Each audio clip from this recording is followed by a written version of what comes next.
John Everett with Zurn Industries. Today I'd like to introduce you to a new product from the Zurn Wilkins Group, and that's the REMXL pressure reducing valve.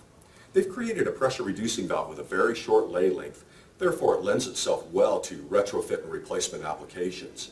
But in addition to the pressure reducing valve, the engineering group has created a new copper sweat tailpiece that also serves well in replacing or retrofitting a longer valve out in the field. Say an older valve that's wore out, you can't repair it anymore, but it's a much longer lay length.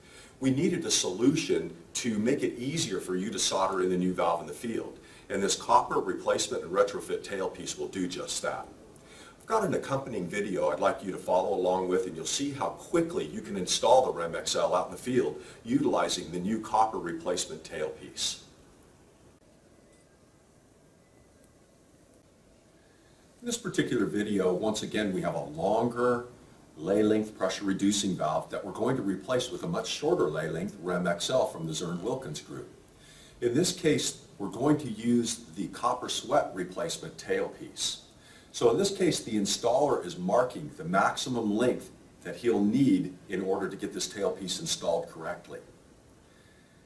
He's got two lines marked down there. The bottom line shows the maximum length that he'll need, and the top line is what we'd call the cut area.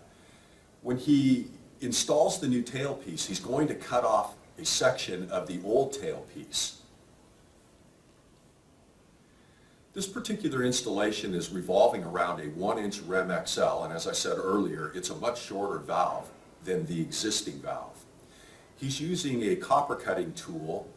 This particular tool is available at all of the big box stores. You could pick one up at Home Depot, Lowe's, Eagle Hardware. Any of those types of hardware stores will carry this copper cutoff tool.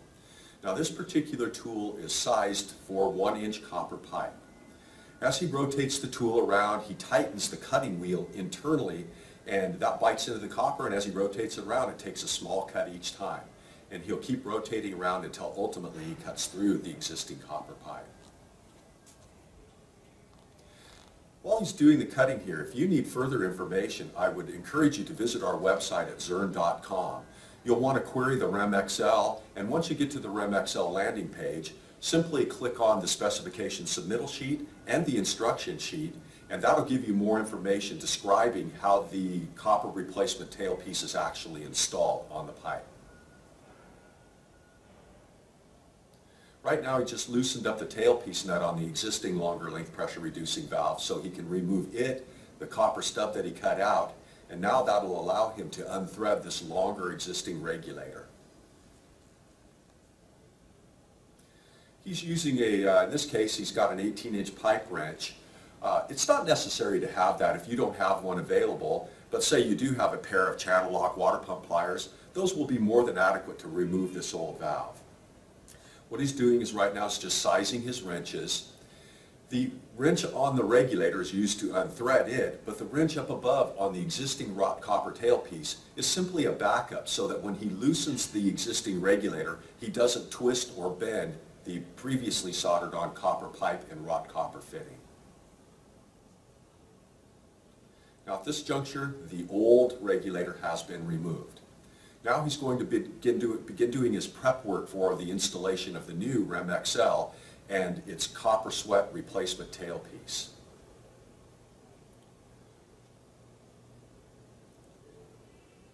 When we're installing any plumbing product, cleanliness is very important. We want to make sure that everything's absolutely clean. But the real portion of this operation that has to be hovered upon is this lower existing copper pipe. The new replacement tailpiece is going to slide over this copper pipe. So we want to remove all burrs. We want to get off any drips of copper that were, any drips of solder that were on there from the previously installed pipe. It's got to be absolutely smooth. So right now he took a file, he's filed off all the burrs. He's using a piece of emery cloth to go ahead and get off any little burrs, any pieces of solder that have dripped on that pipe. Once again, it needs to be very smooth so we can slide our new tailpiece over that pipe. When he sticks his finger in there too, he's also displacing water. You want to get the water out of that area because we are going to solder next to it. If we have any water inside there, it rapidly absorbs the heat. We just can't get the pipe hot enough, creates steam. all in all, we just don't want any water in that area. So every time he stuck his finger in there, he's displacing water. He still found a few areas on the pipe that just didn't satisfy him. He wants that very smooth. So he's taking a file just to file off those burrs and any solder drips that may have been on that pipe from previously being installed.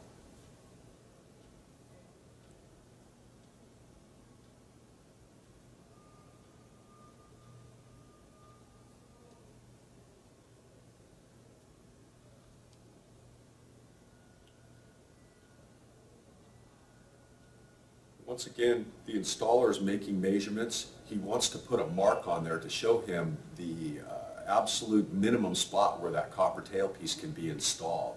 Just giving himself a guide. And as we pointed out earlier, all of these dimensions, measurements, etc., the instructions, they're provided on the instruction sheet for the REMXL, and that is available at zurn.com. Now, he marked off on the copper replacement tailpiece in a section that he needs to cut off. In the earlier description of cutting the copper pipe, he was using a 1-inch cutter. In the case of that tailpiece, it will require an 1 1/4 cutter. Now the installer is putting his Teflon tape on the old existing wrought copper threads. It's good plumbing practice to put some form of thread sealant when we install any plumbing product. It helps seal up the threads when we get the new valve on there, but also it makes removal of that valve in the future much easier. On this lower section, since he's going to solder to it, he's now applying his solder flux. What flux is, it's basically a mild acid. It bites into the copper pipe and it allows the solder to stick to that copper pipe. So again, he's fluxing the copper pipe in preparation for soldering.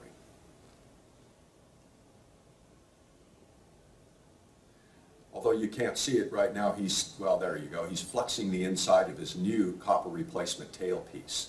And as I stated, the flux is necessary to make the solder stick to the pipe when we go ahead and apply heat and the solder to it.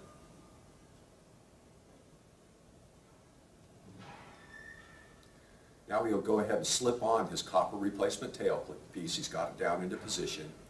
And he's going to leave himself enough room so that he can now slip in and thread on his new REMXL.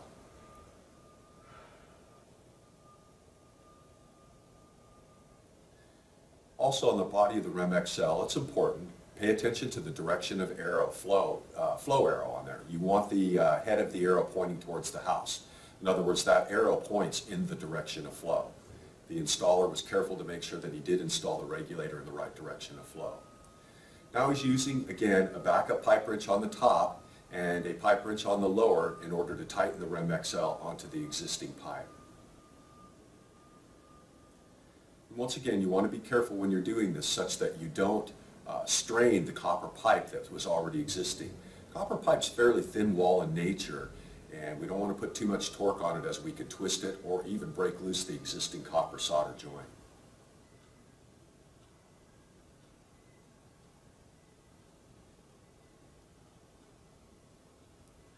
The installer has installed the regulator, leaving the adjustment bolt out to the side. A very easy future adjustment.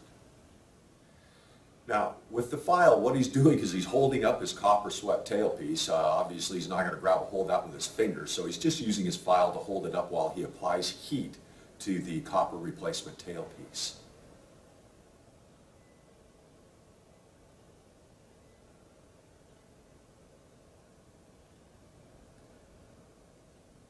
When soldering, we don't want to get too much heat on there. We want just enough so that the copper will get hot enough and allow the solder to melt.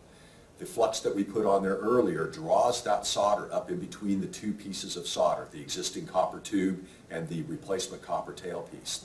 It'll go ahead and flow up in there, and it's going to stick anywhere that that flux was placed.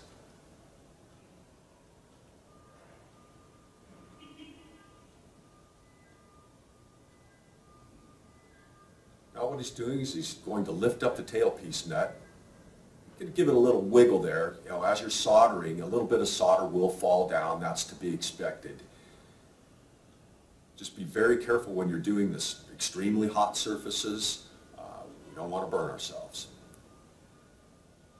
Now, many will question, why didn't he just attach the nut to the regulator? Well, inside the pressure reducing valve, we've got rubber components in there. So we don't want to have any heat transfer going to the regulator directly when we solder it. At this juncture, the installer has slipped the tailpiece gasket in between the copper replacement tailpiece and the REMXL, and now he's simply going to tighten up his tailpiece nut.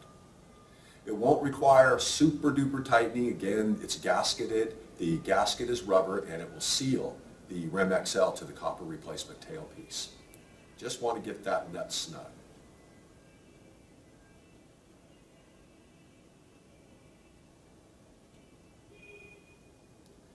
Now, good plumbing practice always requires that we check our work. The installer is going to put a pressure gauge on after he gets the water turned on, and he's going to make sure that the pressure reducing valve is functioning correctly. And also note that he opened that valve very slowly. We don't want to open it quickly and send a surge into the house. We could damage the other plumbing products. Now he's installing the Zurn-Wilkins HGI 25 pressure gauge, and he's going to open up his hose bib and see what pressure his REMXL is currently set to. He's going to obviously change that pressure a little bit. He's actually increasing the pressure on the REMXL. When we screw the adjustment bolt into the regulator, we're increasing the downstream pressure. So he's raising that downstream pressure, and once he gets it to the desired value, he locks the lock nut down so that that pressure will remain at the value he set it to. Now he shuts off his hose bib, removes his pressure gauge, and the installation of the REMXL with its replacement copper tailpiece has been accomplished.